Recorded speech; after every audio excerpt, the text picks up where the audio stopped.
saya ini selama 9 tahun saya ini berkholwat. Sekelas aja itu nyampur baur cowok cewek 9 tahun masa kuliah sekolah. Malah kata guru saya, kalau ribut udah duduknya silang-silang, cowok cewek gitu ya kan, karena ribut gitu kan. Nah, dari kecil sudah dilazimkan hal seperti itu. Pak Purbaya ya. Pak Purbaya. Dia ke Jerman, dia bilangnya, kok di Jerman ekonominya bagus? Kenapa? Ditanya sama Pak Purbaya, bilang ada di ininya, bahwa di sana ekonominya menggunakan sejenis mirip seperti syariat Islam. Ekonomi tidak ribawi, sehingga kuat nopangnya. Jadi yang negara yang katanya sekuler pun melaksanakan ekonomi sesuai dengan Islam. Lo kita yang mayoritas tidak mempraktekkan. Khalifah berpesan tuh kemarin ada masuk pesan itu, dia bilang gitu. Jadi anda dipegang sama dia, anda nggak bisa ngomong lagi, cuma nangis saja. Bukan hasil. Ya, bukan hasil. Upaya kita itu bernilai ibadah. Itu yang kalau nggak ada nilai ibadahnya, pahala dari Allah tinggalin.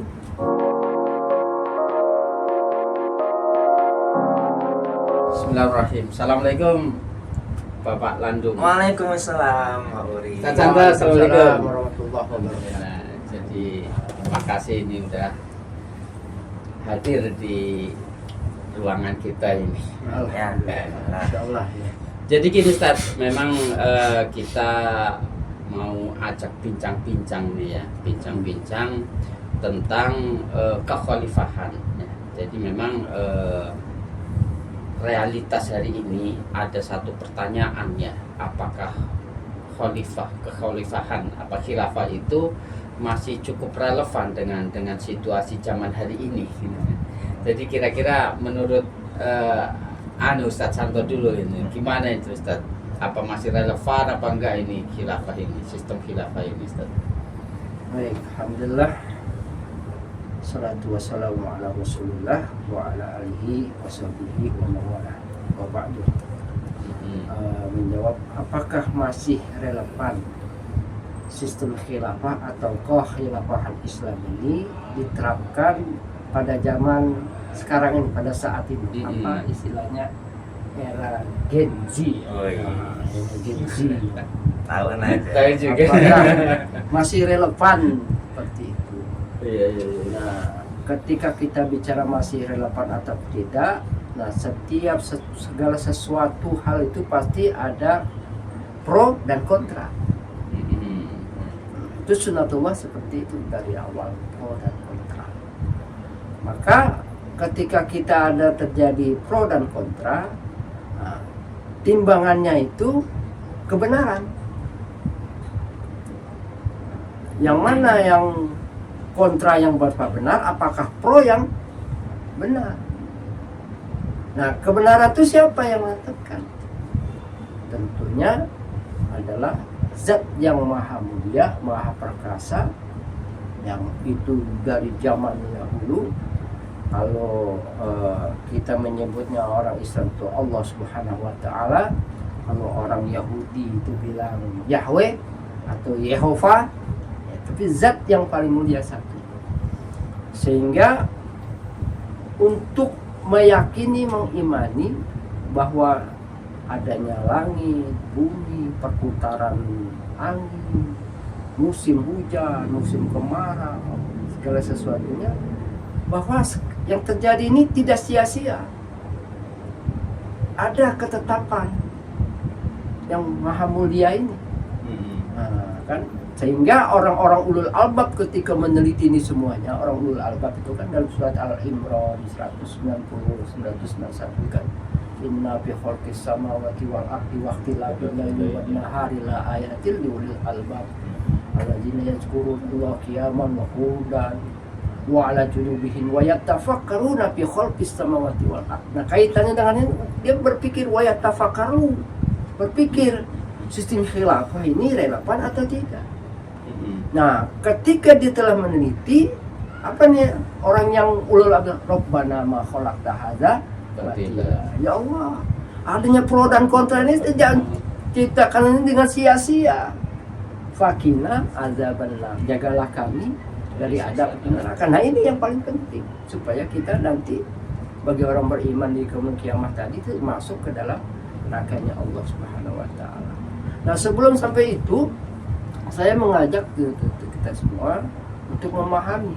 Jadi kita sudah mengimani terjadinya alam semesta ini tidak dengan seketika, tapi dengan suatu perencanaan dari Allah Subhanahu wa taala. Dalam surat Al-Imran ya 138 139 itu jadi rujukan kan. Allah Subhanahu wa taala berfirman, hadza bayanul linnas wa hudaw wa mau'izatul lil muttaqin wala tahinu wala tahzanu wa antumul a'launa in kuntum mu'minin. Al-Qur'an ini bayanul linnas, ya, penjelasan bagi seluruh manusia siapapun orangnya. Wahudan, dan juga dia petunjuk, wa mau'izah, dan pelajaran bagi orang-orang yang bertakwa. Wala tahinu wala tahzanu, maka kamu orang yang bertakwa, orang yang beriman itu jangan kamu lemah. Janganlah kamu sedih, sesungguhnya engkau lebih tinggi kalau kamu benar-benar orang beriman.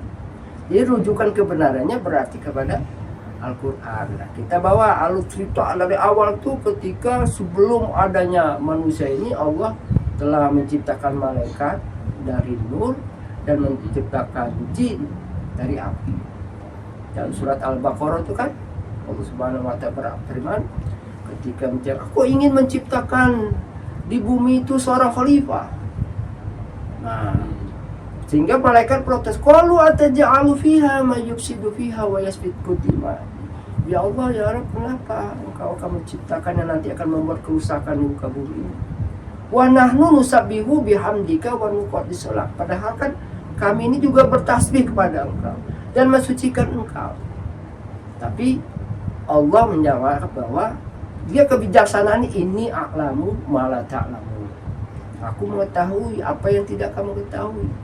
Bijaksananya Allah itu, maka untuk membatalkan argumen daripada para malaikat itu, Allah memuliakan Adam dengan memberikan ilmu. Wa 'allama Adamal asma aqullaha tsumma aradahum, dan seterusnya itu.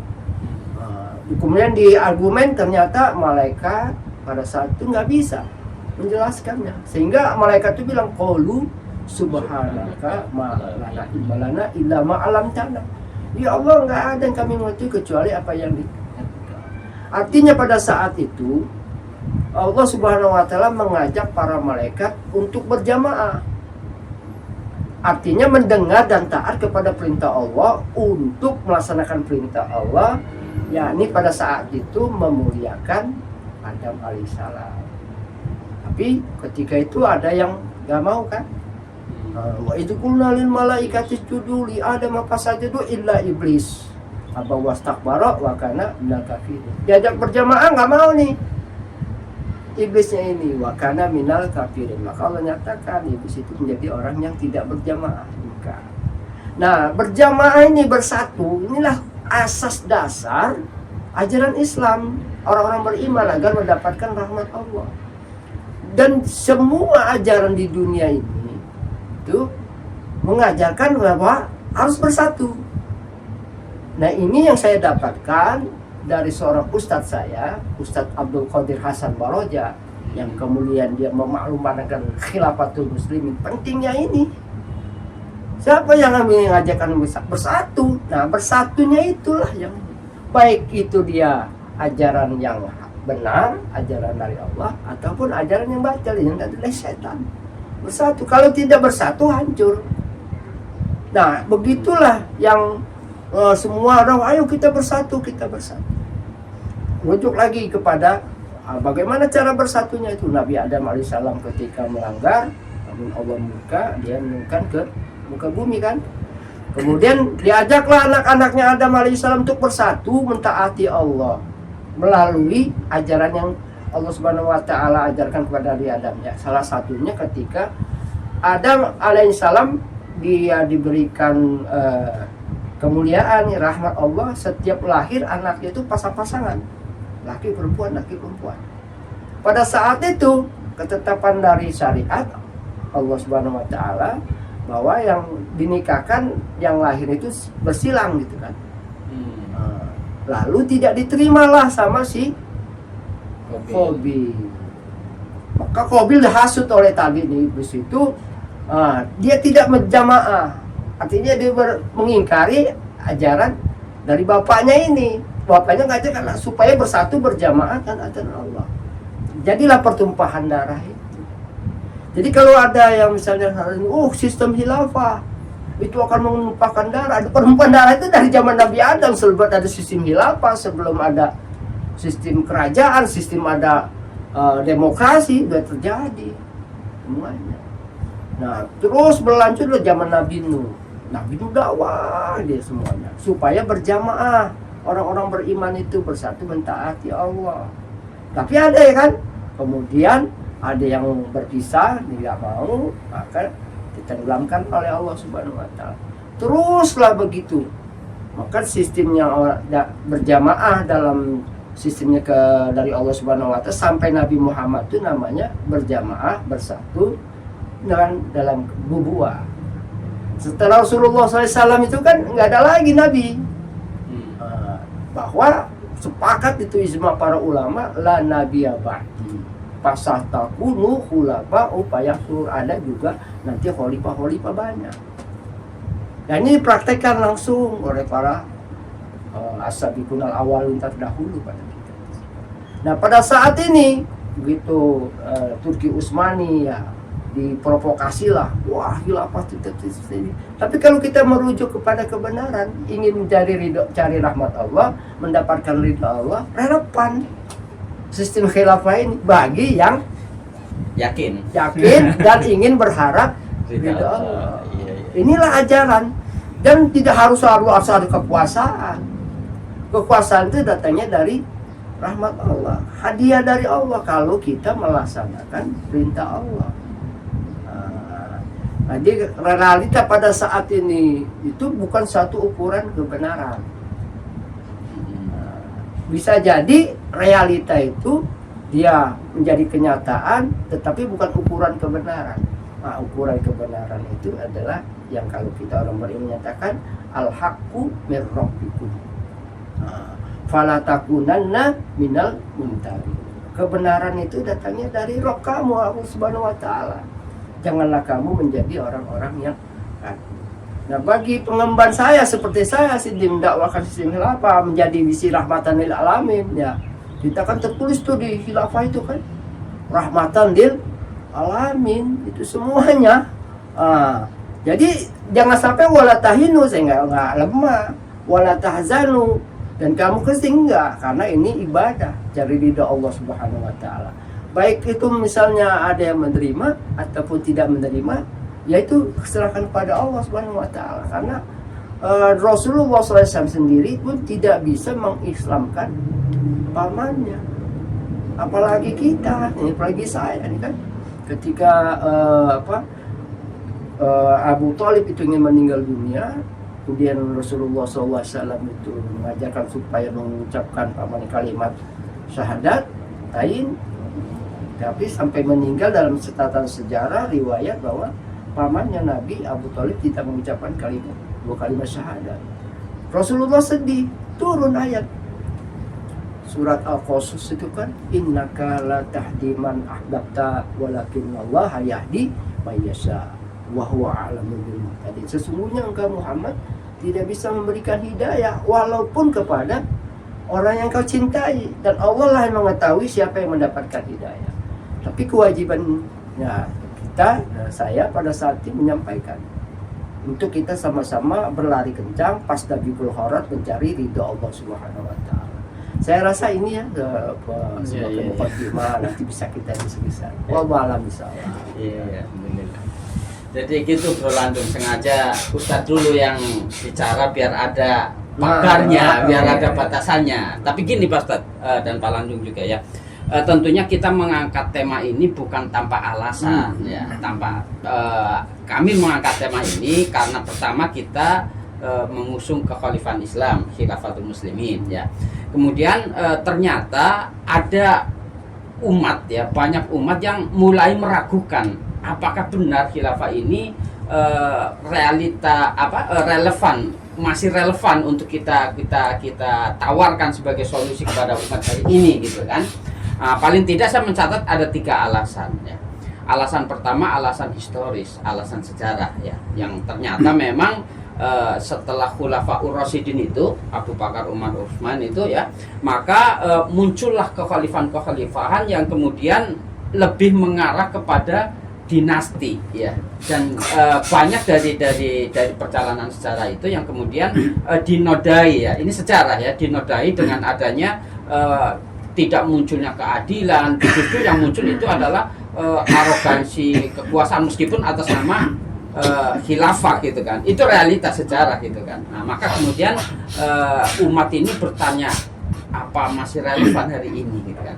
Nah, kemudian yang kedua saya mencatat juga ada ini, ada perbedaan di internal umat Islam sendiri gitu kan.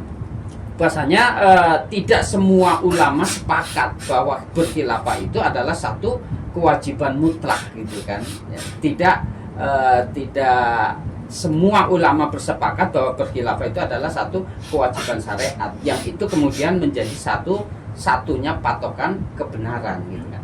Mereka banyak berpikir ya itu cuma ijtihad politik, itu cuma masalah teknis keduniawaan lah dan segala macamnya gitu kan. Nah, itu realitasnya umat Islam sendiri, para ulama-ulama itu enggak satu kata bahwa berkhilafah itu adalah satu kewajiban syariat. Nah, itu satu problem tersendiri gitu kan. Nah, problem yang ketiga dari eksternal saya juga mencatat bahwasanya realitas dunia hari ini kan apa ya, memakai sistem yang kalau kita bicara negara berdaulat gitu kan, ada batasan wilayahnya, kemudian ada istilahnya pemerintahannya, ada sistem demokrasi gitu kan, yang mana kemudian ketika kita mengusung khilafah sebagai satu sistem tunggal global itu banyak berbenturan ya, dengan situasi umat hari ini yang memang sudah terdiri dari bangsa-bangsa gitu kan. Bagaimana konsep khilafah ini bisa menyatukan menata kelola dunia kan, kalau kita merujuk pada ayat tadi yang dibacakan oleh Ustaz kan, tujuan Allah menciptakan Adam sebagai khalifah itu kan untuk menata kelola dunia ini gitu kan. Artinya kita mengusung misi yang global, misi yang rahmatan lil alamin.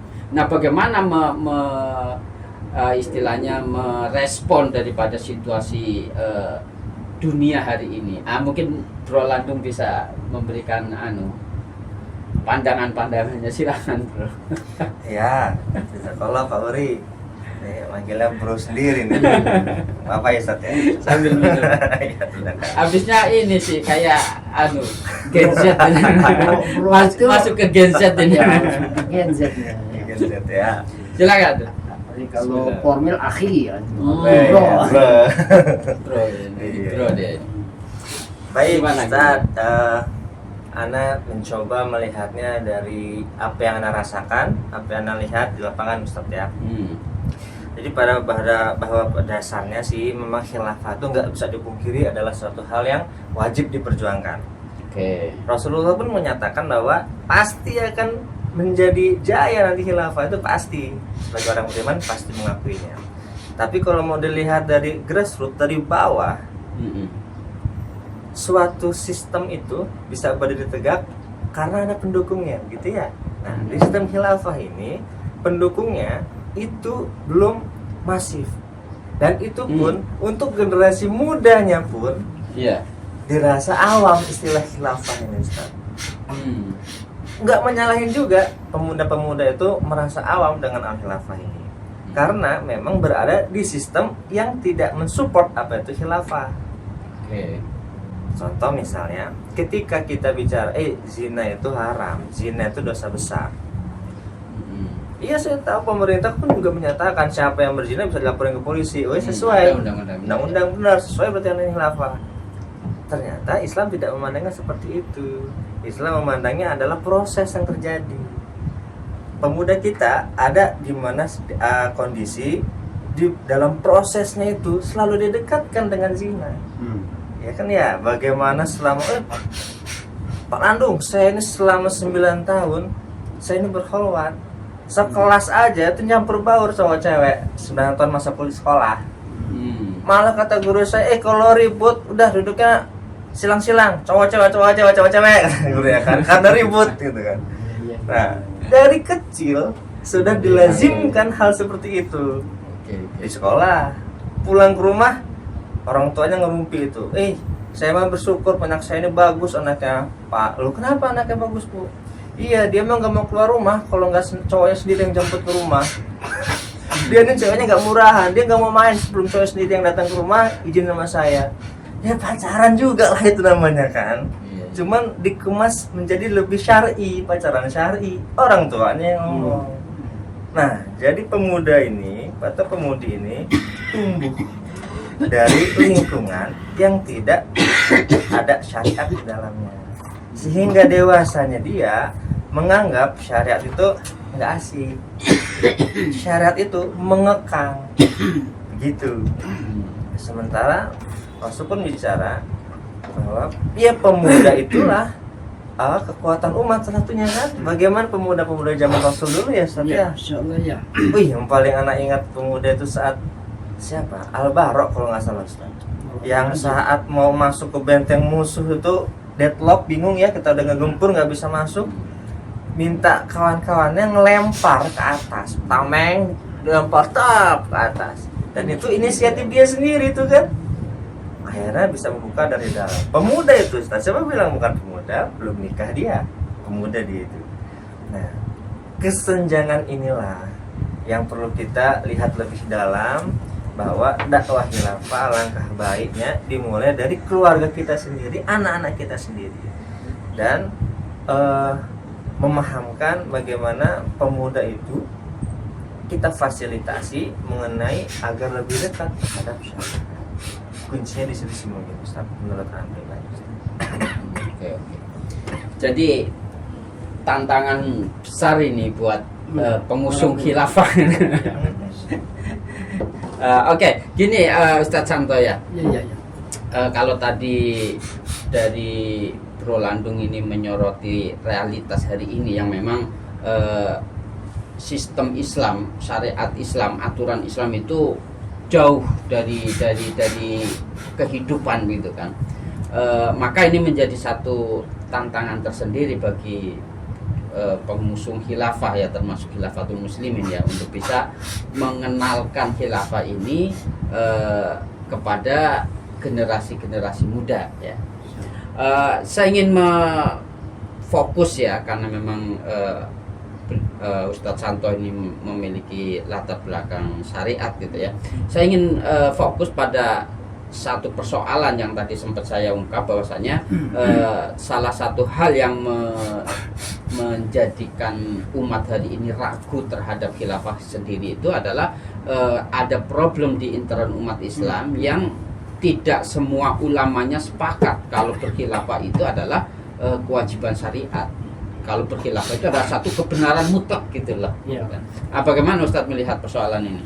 Ya, alhamdulillah. Nah, saya setuju dengan apa yang disampaikan Bro Landung, pemuda. Nah, pemuda itu masa depannya Islam itu ya para pemuda.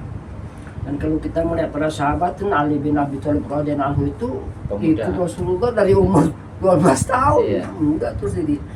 Nah, pada saat ini kita lihat ya, khusus di generasi pemuda Islam yang mondok-mondok di pesantren lah.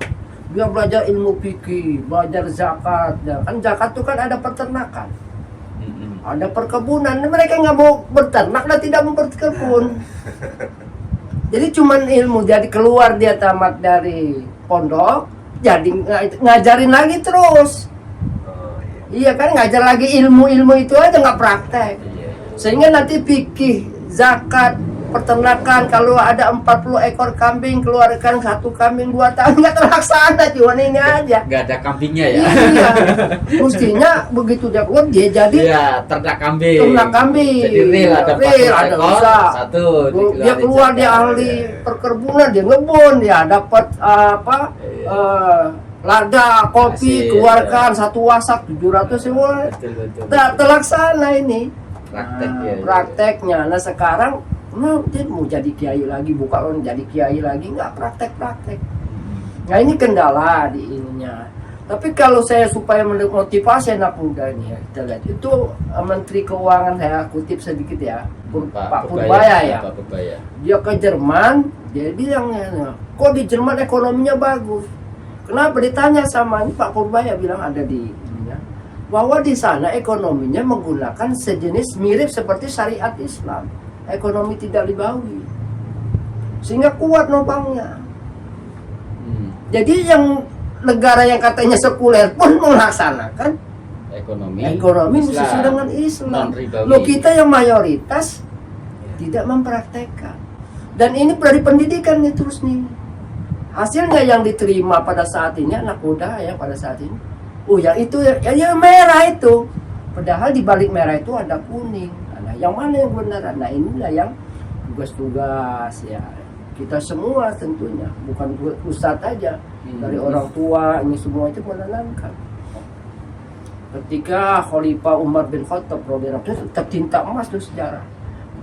Amr bin As sebagai amir di Mesir, yang dia memerintahkan untuk bikin masjid. Lalu dalam masjid itu dia ada tanah sedikit, ya kecil punya orang Yahudi, dipaksa. Nah orang Yahudi itu melapor kepada Khalifah. Saya di pasar saya nggak setuju dengan ini. Lalu Khalifah Umar bin Khattab mengambil tulang, membuat garis lurus, menyampaikan tolong sampaikan ke Amr bin As. Dan riwayat itu kemudian Amr bin As taat dia. Nah itu sin keadilan, tidak mengambil hak secara fitrah ya, haknya baik itu dia orang Islam, orang kafir, semuanya dimuliakan keadilan itu. Jadi sistem dasar dari kehilafan Islam itu keadilan. Nah sekarang keadilan kita lihat pada saat ini. Keadilan hanya lip service saja. Karena bisa berkeadilan, nah dasarnya orang supaya menjadi adil, nah ini imanan. Kalau kita berbuat zalim pasti akan dibalas. Wa may ya'mal mithqala dzarratin khairan yarah wa may ya'mal mithqala dzarratin syarran yarah. Kalau kita berbuat kebaikan akan ditampakkan. Kalau kita berbuat kejahatan akan ditampakkan. Kalau kebaikan dilipat gandakan kejahatannya. Nah, proses akhirat inilah yang harus ditanamkan kepada anak muda ini. Jangan sembarangan hidup di dunia ini. Sementara di sana bertanggung jawab. Nah, dari dasar keimanan itu kemudian kita secara global pelan-pelan pelaksanaan syariat Islam. Barulah bisa dipahami sistem khilafah itu bisa. Nah ini dakwah namanya kan, sebagai firman Allah, ud'u ila sabili rabbika bil hikmah wal mau'izatil hasanah wajadilhum billati hiya ahsan. Seluruh manusia ini kepada jalan Rabb kamu, jalan Allah Subhanahu wa taala dengan hikmah. Nah, kayak seperti kayak ini kan hikmah nih. Supaya anak-anak muda nanti berpikir, kemudian kita dengan kasih sayang. Karena kalau barang siapa yang tidak menyayangi anak muda, dia bukan golonganku, kata Nabi kan. Barang siapa yang menghormati orang tua, bukan golonganku juga. Nah, kasih sayang itu supaya tidak mendapatkan kemurkaan Allah yang paling utama. Nah, insya Allah gitu. Jadi sistem khilafah kalau kita praktekin, ya kasih sayang pelaksanaan rumahnya itu rahmatan lil alamin, itu relevan. Iya, Bro Lando. Kalau ngelihat mendengar penjelasan Ustadz itu, kalau mungkin pilihan katanya ideal gitu ya. Artinya konsep khilafah itu adalah konsep yang ideal, konsep yang bagus, yang melangit gitu kan. Tapi realitas kita hari ini kan berada di bumi. Bagaimana mensinkronkan persoalan ini, Bro? Itu masalah itu Ustaz ya. Masalah itu kan tidak sinkron ya antara teori dengan praktek. Gitu ya Ustaz ya. Nah, tadi Anas sedikit nanya boleh Ustaz ya? Boleh, silakan. TikTok kan enggak apa-apa Ustaz ya. Aja. Tadi mengenai relevansi tadi Ustaz. Konkretnya. Kalau misalnya, saya ini keimanan saya ini sebagai orang tua hanya mendapatkan 6 lah. Kalau dinilai itu 6 keimanan saya. Maka anak-anak saya itu nggak mungkin lebih dari 6. Kalau yang saya didik pasti ya 5 minimal ke bawah, karena dididik sama orang yang keimanannya 6. Gitu Ustaz ya. Maka orang tua akan menitipkan anaknya ke pondok-pondok, sekolah Islam segala macam. Cuman realitanya sekarang Ustaz, yang terbaru lah, nggak usah kemarin-kemarin mengenai kisah-kisah di pondok seperti apa. Tanda kutip Ustaz ya, ada seorang qori, seorang penghafal Quran juga yang terlibat kasus dugaan pencabulan. Itu sama laki, Ustaz. Iya, iya. Nah, hal-hal ini kan jauh dari kata syariat. Sementara orang ini kan dekat kehidupannya sehari-hari dengan syariat. Maka kalau tadi pertanyaan relevansinya di mana? Kita bicaranya tinggi, cuman konkret nyata di lapangan ini kayak jauh. Gitu Ustaz ya. Nah, titipan pertanyaan ini Ustaz. Ada pesan sponsor ya? Iya. Ya. Kita istighfar ya, astagfirullahaladzim, kemudian berlindung daripada Allah Subhanahu wa taala dari perbuatan yang tadi itu ya. Itu Pindut itu. membuat apa ya? Citra dakwah itu ya, dan dampaknya juga bisa kalau bagi yang lemah mentalnya atau apa, wah itu baru satu loh, ada seperti itu, Yang mungkin terungkap yang lagi. terungkap banyak yang lainnya tuh kan. Iya. Nah inilah tantangan lagi seperti itu. Bagi pendakwah kemudian juga menambah keyakinan, menanamkan keimanan itu. Rasulullah begitu dari awalnya. Jadi kalau pendakwah yang itu mencontoh Rasulullah SAW. Rasulullah itu dibilang dikumpulin, "Woi, kaum Quraisy, kaum kumpul kita ke sini. Percaya nggak kamu kalau di balik bukit ini ada musuh yang akan menyerang kamu? Percaya?" Semuanya kan?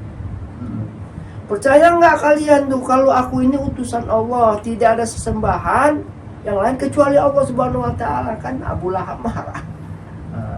Nimpuk dia. Untuk persoalan Untuk ini persoalan. kamu aku kumpulkan. Begini aja turun ayat kan, tabat jada abi lahabil wata. Nah, bagaimana kita juga mengajak supaya membuat sistem. Jadi sistemnya ini yang ini. Nah, sistem itu seperti jam loh. Jam itu kita sampai timbul yakin kalau itu jam 2. Bener nggak jam 2?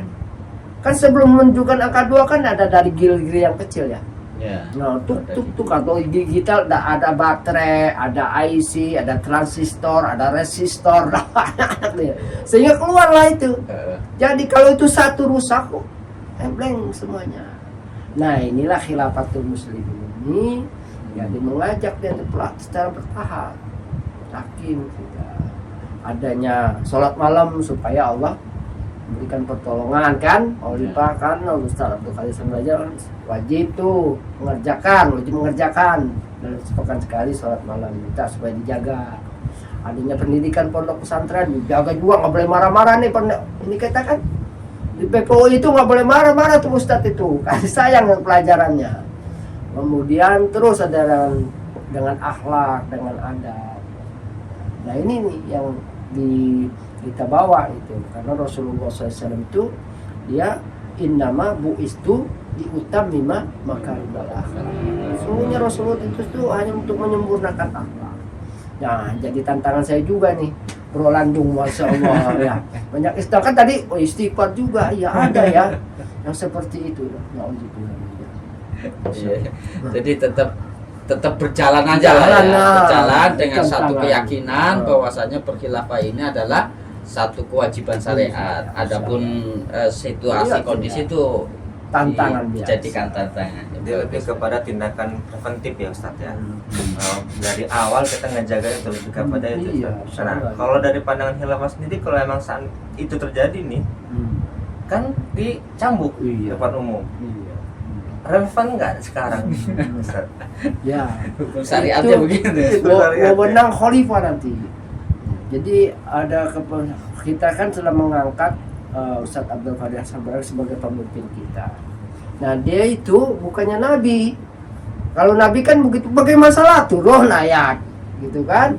Nah kalau Ustadz Abdul Qadir As-Sabari sebagai khalifah pada saatnya ada permasalahan, tentu dia minta pendapat. Kemudian dia beristishar. Mungkin dia juga mohon kepada Allah Subhanahu wa taala ya, untuk menetapkan satu hukum itu. Nah, inilah kalaupun misalnya tidak dilaksanakan syariat itu, ada contohnya Umar bin Khattab pernah tidak menghukum mencuri potong tangan. Tapi bukan berarti itu mengingkari syariat, ya. Karena pada saat situasi. itu situasi kelaparan semuanya. lagi susahnya. Ada yang mencuri, karena kenapa kamu mencuri? Nggak ada yang mau nolong tetangga saya, semuanya tetangganya itulah yang dimarahin. Maka kata Nabi itu, tidak beriman kalian sementara kalian tidur dengan kenyang, tetangga kalian kelaparan tuh. Wah, seperti itu. Persoalan iman ya. Iya, jadi referensi ini kalau ada terjadi bagaimana pertanyaannya? Nah, itu khalifah yang nanya. Dan tidak salah kalaupun tidak melaksanakan. Karena dia ada untuk beristihad. Nah, kewajiban kita menilai kan hanya memberikan masukan pada khalifah, sehingga syariatnya khalifah memutuskan itu dengan pertolongan Allah. Fahkum bainahum bima anzalallah. Nah, tetapkan hukum itu kepada mereka itu dengan ketetapan Allah. Nah, karena Ustadz Abdul Qadir Hasan Baraja dia bukan nabi, tidak dapat wahyu, berdasarkan ilmu keterbatasannya ada masukan, maka dia nanti bisa dia istikharah ya. Nah, karena istikharah itu kan ada dua keputusan kan. Yang mana yang kalau misal seorang hakim itu dia memutuskan dengan beristihad, salah dapat pahala 1, benar dapat pahala 2. Masya Allah, ini kan harapan nih. Iya. Terakhir Bro Landung, komentar terkait dengan tema relevansi khilafah. Relevan itu cocok apa enggak sih sebenarnya untuk kita usung di realitas zaman tadi. Bagaimana Bro? Silakan. Setelah mendengar penjelasan Ustadz tadi, kita itu banyak hal-hal yang kurang kita pahami, Ustadz. Salah satunya tadi mengenai syariat tadi. Ternyata nggak wajib karena tergantung ijtihad dari khalifah sendiri. Dan bukan nggak wajib mungkin ya. Kalau nggak wajib itu nanti bahasanya wah ini nggak ngomong-ngomong syariat tapi nggak melaksanakan syariat gitu kan. Karena yang saya tangkap dari penjelasan Ustadz Santo tadi itu bukan Umar bin Khattab itu nggak mau melaksanakan hukum syariat itu, tapi situasinya atau kondisinya gitu Bro. Iya. Jadi maksud yang mau tegaskan di sini adalah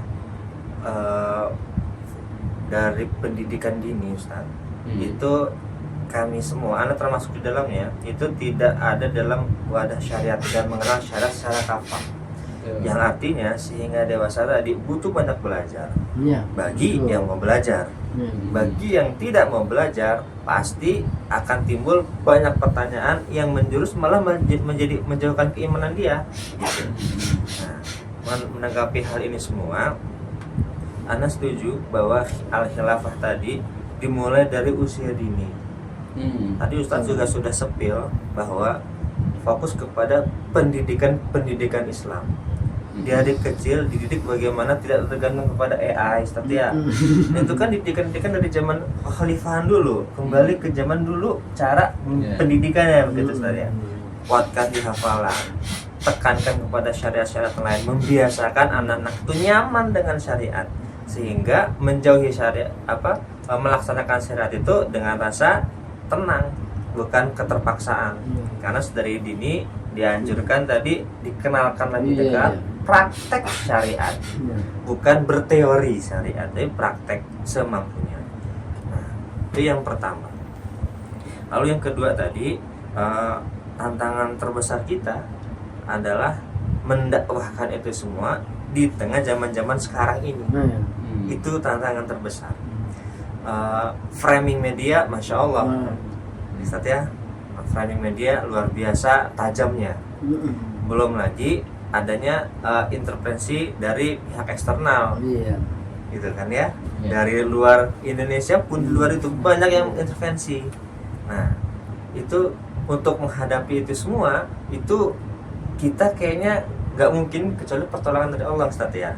Yang perlu ditegaskan juga mengacu sama sejalan dengan yang pertama tadi bahwa usia kita ini nggak lama lagi. Kalau ngeliat dari usia umur tuanya, nah balik lagi lah fokusnya kepada penerus-penerus kita. Ya, jadi sumber daya kita ini kita maksimalkan kepada para penerus kita. Siapa nih tongkat estafet selanjutnya nih? Ini masih dipegang Ustadz masih megang nih. Ustadz sudah punya kader belum Ustadz? Muridnya sudah berapa yang nempel terus sama Ustadz Abu Bakar ini yang nempel siap ikuti Ustadz sudah berapa orang Ustadz? Ilmu falak kuliah masya Allah Cuman ada nggak satu aja coba nempel. Iya. Artinya tongkat estafet ini Angkat saya sebagai murid guru. tongkat estafet masih di beliau. Nah ini lagi-lagi PR kita yang gimana ini bisa merangkum semuanya. Hingga nanti adalah generasi muda, para generasi Rabbani yang bisa menyambut tongkat estafet itu. Salah seperti itu. Terakhir Ustadz, gimana Ustadz? Ya, alhamdulillah. Jadi kalau Anda melihat ada yang mau ingin Ustaz ini semangatnya anak hargai itu. Ada yang pengen, itu mau belajar nih Ustaz, belajar ngaji, ayo sih. Kapan waktunya? Ayo siap. Awalnya masih ada ingin. Itu kita hargai. Mudah-mudahan lebih di apa ya, dikuatkan untuk mau dipraktekkan. Praktek yang. Nah, kemudian setelah praktek itu Khalifah berpesan tuh kemarin ada masuk pesan itu. Dia bilang gitu. Jadi Anda dipegang sama dia, Anda nggak bisa ngomong lagi, cuma nangis saja. Bukan hasil. Ya, bukan hasil. Upaya kita itu bernilai ibadah. Itu yang enak. Kalau nggak ada nilai ibadahnya, pahala dari Allah tinggalin. Nah, jadi upaya supaya kita ini ngajak anak-anak muda ini, ada anak-anak kita kan, ya kemarin itu kan koper kita udah upayain. Segala macam cara lah, saya udah ngajak yang ahli silat yuk, bikin grup silat yuk. Di mana di grup anak tuh sana, biar anak-anak kampung anak itu ikut gitu, nanti kita ajarkan ngaji. Yang suka main bola atau ya udah kita bikin lah. Klub bola. Nah seperti itu. Kemudian kalau ada tanyaan tadi, ada nggak yang ini nih? Ada 1-2, alhamdulillah. Walaupun masih belum menyenangkan kan, Muhammad Rasulullah kan surat itu kan yang menyenangkan hati. Nah itu belum, masih ini, tapi ada 1-2 contoh misalnya di Teluk Betung Utara ini kita ngadain pelatihan khotbah, baru 1-2 yang siap turun di Jumat. Yang lainnya dilatih tuh alsa. Tapi alhamdulillah, mudah-mudahan harus optimis kita. Mudah-mudahan Allah memberikan hidayah, karena Allah yang memberikan hidayah itu. Lau anfaqta ma fil ardi jami'a ma alaf sabainahu. Kalaupun engkau menginfakkan hartamu sepenuh bumi untuk supaya orang itu semuanya ini jadi Islam, berhidayah, berkhilafah, nggak bakal bisa. Kecuali Allah yang menyatukan hatinya. Hanya kepada Allah lah kita beribadah dan memohon pertolongan. Insya Allah gitu. Baik. Jazakallah, terima kasih atas bincang-bincang kita pagi hari ini. Mudah-mudahan bernilai ibadah. Amin. Insya Allah. Amin. Mungkin itu kebersamaan kita. Assalamualaikum warahmatullahi wabarakatuh. Waalaikumsalam. Terima kasih. Bro Lando. Alhamdulillah, jazakallah khair. Bro Lando.